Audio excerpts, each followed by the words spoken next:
ओम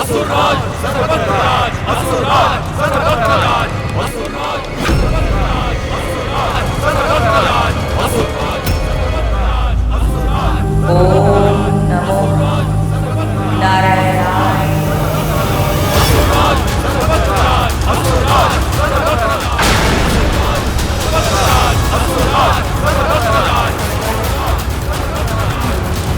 देवताओं की माता अदिति विभीषण तब अपने पुत्रों को स्वर्ग का सिंहासन पुनः दिलाने के लिए कर रही है। ये सब तो महाअदिति की तपस्या भंग करने के लिए आ रहे हैं। और यदि ऐसा हुआ तो भगवान श्री विष्णु का, उनके भक्तों का और स्वयं भक्ति का अपमान होगा। मैं क्या करूं? कभी कभी मूर्खता करना बुद्धिमानी से भी अच्छा विकल्प होता है। अधिकतर व्यक्ति अपने कल्याण को दूसरों के हित से अधिक महत्व देते हैं और वो इसे ही बुद्धिमानी कहते हैं। किंतु जो परहित को स्वहित से ऊपर रखते हैं उसे इसका मूल्य चुकाना पड़ता है। इसलिए सामान्य जन की भाषा में इसे मूर्खता भी कहा जाता है। परंतु तुझे ये मूर्खता करनी है गरुड़। जब कभी परोपकार का अवसर आए, संभव है अन्य व्यक्ति हिचकिचाए, पर तू मत झिझकना। कोई भी कारण क्यों ना हो, तू कभी परोपकार करने से पीछे मत हटना। माँ, परोपकार का वास्तविक अर्थ क्या है और मैं अपने दिन प्रतिदिन के जीवन में इसका पालन कैसे कर सकता हूँ? स्वयं का हित सोचे बिना केवल दूसरों के हित के लिए किया गया कार्य ही परोपकार होता है। इसे निस्वार्थ भाव से करना होता है गरुड़, किसी लाभ, अपेक्षा या प्रशंसा के बिना। और हाँ, ये तेरा कर्म है। इसे धर्म की तरह करना और फिर भूल जाना। मैं अपने दायित्व से पीछे नहीं हट सकता। इन असुरों को महाअदिति की तपस्या भंग करने नहीं दे सकता, फिर चाहे मुझे कुछ भी क्यों ना करना पड़े। आगे बढ़ो और विजय हमारी होगी। चलो!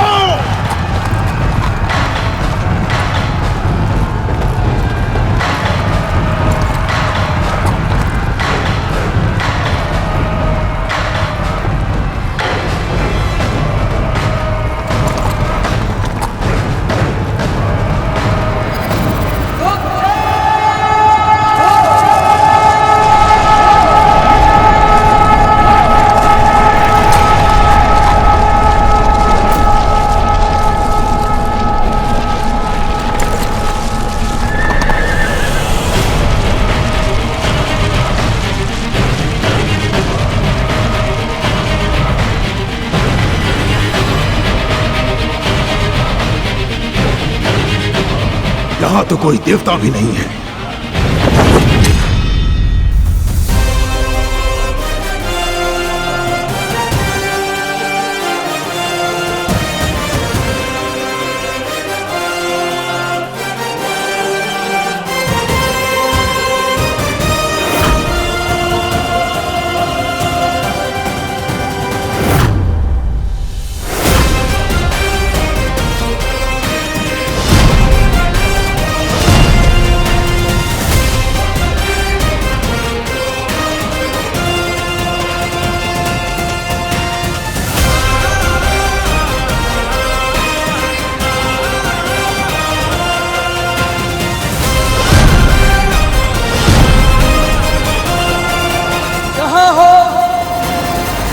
वहीं रुक जाओ, आगे मत बढ़ना।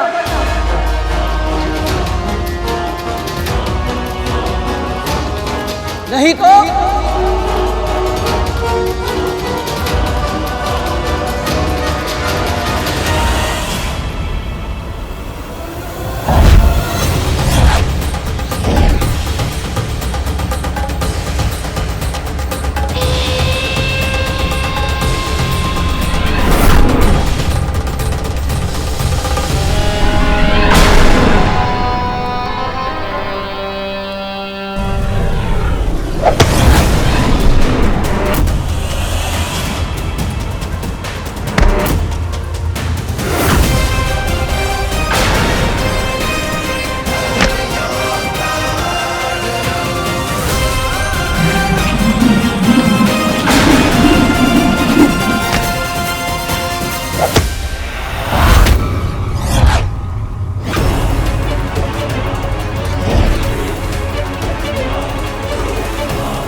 कौन है ये पक्षी जो हमें रोकने का दुस्साहस कर रहा है?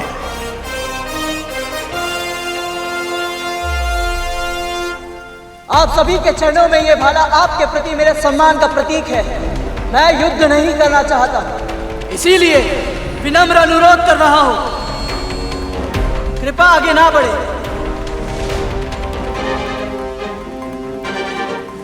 यहाँ परमपिता विष्णु जी के एक भक्त गहन तपस्या में लीन है।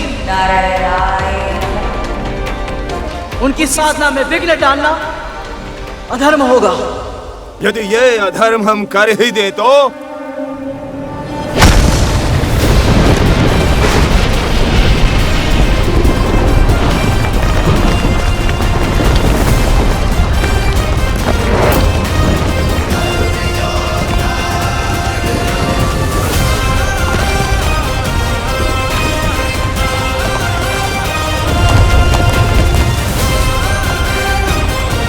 यह मेरी तीसरी और अंतिम चेतावनी है। इसके बाद भी किसी ने आगे बढ़ने का निर्णय किया तो परिणाम अच्छा नहीं होगा। अब इस दुस्साहसी को दंड देना ही होगा। अब इस दुस्साहसी को दंड देना ही होगा।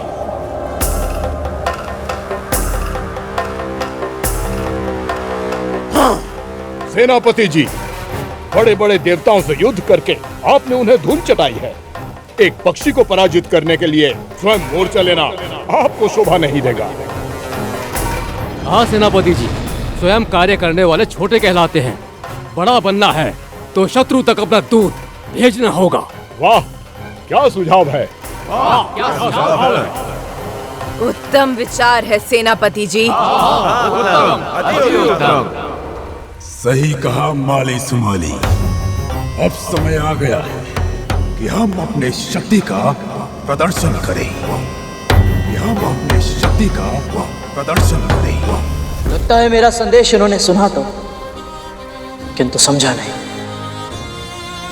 अब दूत को अच्छे से समझाना होगा।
चले जाओ, पंख फैलाओ, उड़कर जाओ, जाओ जाओ, चले जाओ, पंख फैलाओ, उड़कर जाओ।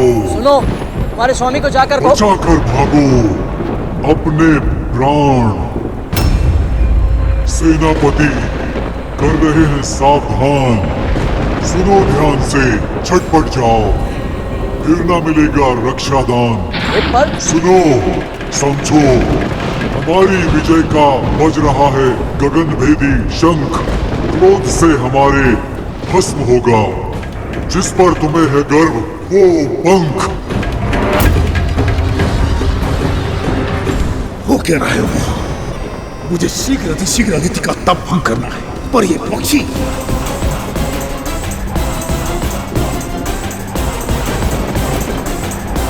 जाओ जाओ, चले जाओ, पंख फैलाओ, उड़कर जाओ, जाओ जाओ, चले जाओ।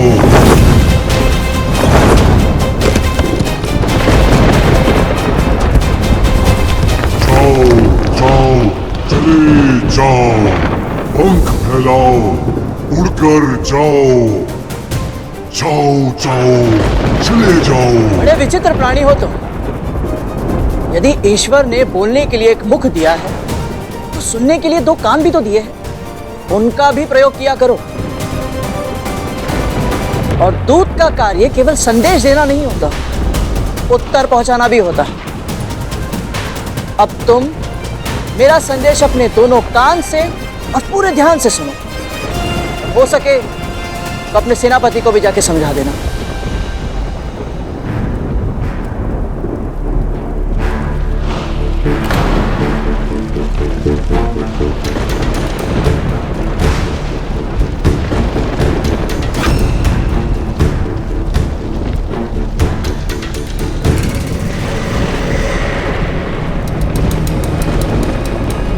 बुद्धिमानी तो सब करते हैं, पर मैं मूर्खता ही करूंगा।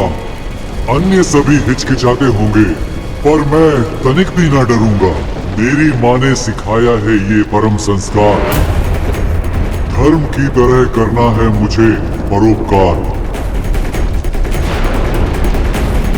इस तप की रक्षा का लिया है मैंने संकल्प। युद्ध भी अवश्य करूंगा यदि ना रहा कोई विकल्प। अवश्य ही ये उस पक्षी का संदेश है सेनापति जी।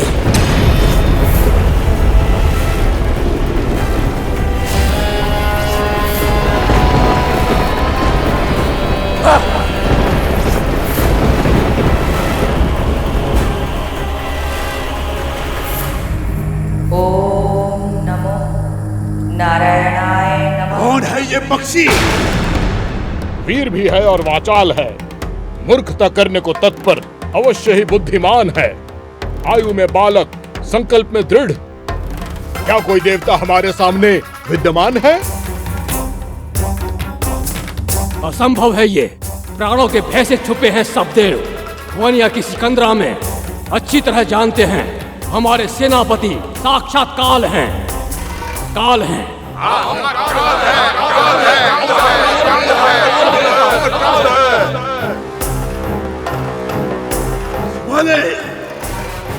अर्जित समय में की गई कर्णप्रिय बातें अच्छी नहीं होती। ये कौन है और किसके कहने पर आया है, ये हमें पता करना होगा।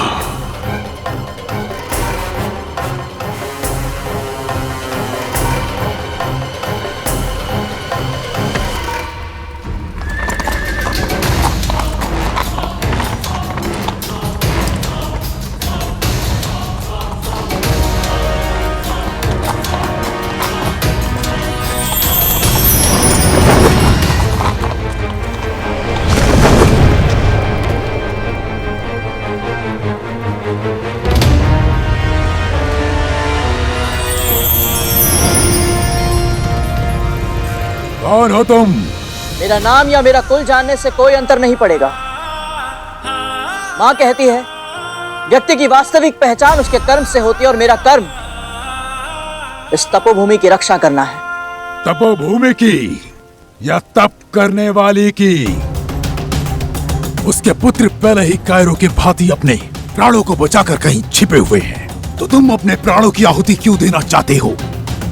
संबंध ही क्या है तुम्हारा उसके साथ? धर्म का संबंध है मेरा।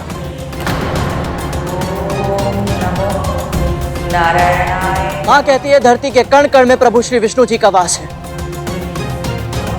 चर अचर जड़ चेतन, यहाँ तक कि सभी प्राणी भी उन्हीं का रूप है। और जब हम सब में एक ही ईश्वर कांच है, तो हम सब आपस में संबंधी हुए ना। बड़ी कम आयु में बड़ी बड़ी बातें करना सीख गए हो तुम। मेरी माँ ने सिखाया है मुझे। माँ। अद्भुत, अद्भुत। इतनी अच्छी और सुंदर बातें सिखाने वाली कौन है तुम्हारी माँ? और कौन है तुम्हारे पिता? किसके पुत्र हो तुम? फिर से परिचय पर आ गए, तो फिर एक और बात जान लो। पहले परिचय देने वाला दुर्बल कहलाता है।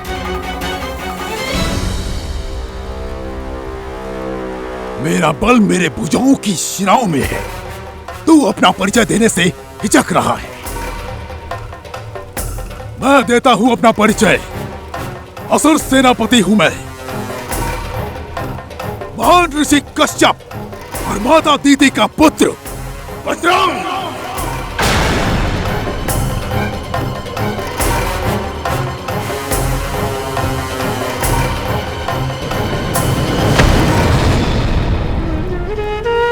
मेरा प्रणाम स्वीकार कीजिए भैया।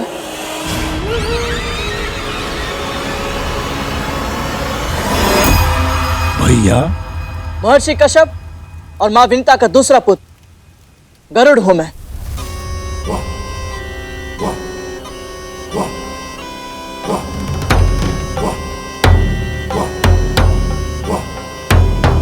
हाँ, तो हम सचमुच भाई हैं। तब तो हमें युद्ध करने की आवश्यकता ही नहीं है। भाई तो देवता भी है, फिर उनसे युद्ध क्यों? वर्षों का पैर है हमारा, जो उनके अंत के साथ ही समाप्त होगा।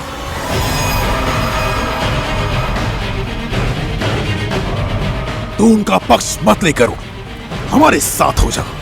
मैं तेरी शक्तियों से प्रभावित हूं। मैं तुझे अपनी सेना में ऊंचा पद दूंगा। आजा मेरे साथ। आपने मेरे विषय में सोचा, इतना अच्छा प्रस्ताव दिया, इसके लिए आपका धन्यवाद भैया। किंतु पद और प्रतिष्ठा के लोभ में आकर मैं अपना कर्तव्य नहीं भूल सकता।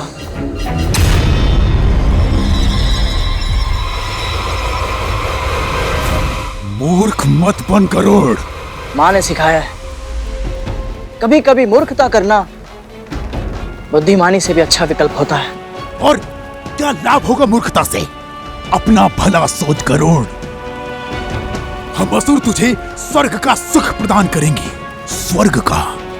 मेरा स्वर्ग, मेरा सुख मेरी मां के चरणों में ही है। यदि आपको कुछ देना ही है तो देवताओं को दे दीजिए। कभी नहीं, कभी नहीं। देवता हमारे परम शत्रु हैं, इसलिए आज हम देव माता के तप को भंग करेंगे। ओम नमो नारायणाय नमः। ताकि देवता कभी हम पर विजय प्राप्त न कर सके। भैया, अदिति माँ आपकी भी माँ समान है। आपकी माता की बहन है वो, और उनकी इतने वर्षों की तपस्या भंग करके आप उन्हें कष्ट तो देंगे, तो स्वयं भी सुखी नहीं रह पाएंगे। ये महापाप मत कीजिए भैया, लौट जाइए। लौटना तो तुझे होगा गरुड़। बालक समझकर मैं तुझे समझा रहा था, पर यदि तूने हट नहीं छोड़ा तो अब मुझे बल का प्रयोग करना पड़ेगा। किंतु मैं बल का प्रयोग नहीं करना चाहता, और अपने भाइयों के साथ तो बिल्कुल भी नहीं। इसका अर्थ ये नहीं है कि मैं भयभीत हूं। आपके पास विकट दैत्य और असुर है, इतनी बड़ी सेना है, किंतु मैं भी दुर्बल नहीं। भक्ति का बल, धर्म की तलवार, सत्य की ढाल और मां के आशीर्वाद का मंगल कवच है मेरे पास। और जिसके पास इन चारों की शक्ति हो, वो कभी नहीं हार सकता।